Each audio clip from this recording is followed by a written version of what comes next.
Hey guys, in this video we're going to take a look at how you can enable or disable Read Caller Names Aloud on the Samsung Galaxy S22 series. First, tap on the home button to go back to the home screen. On the home screen, open up the phone app. In here, tap on the option key at the top. From the pop-up menu, choose Settings.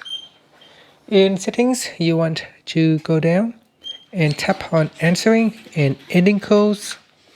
Then at the top here, tap on Read Caller Names Aloud. So tap on the toggle button to switch it on or off. Now if you choose on, and if you tap on the left hand side panel, in here you can choose over Bluetooth and headphones only or always. So now I'm going to choose always. So you can see that if my phone receives an incoming call, it should read aloud of the incoming call. Incoming call. And that's it. So that's how you can have your phone to read aloud the incoming call contact details. Thank you for watching this video. Please subscribe to my channel for more videos.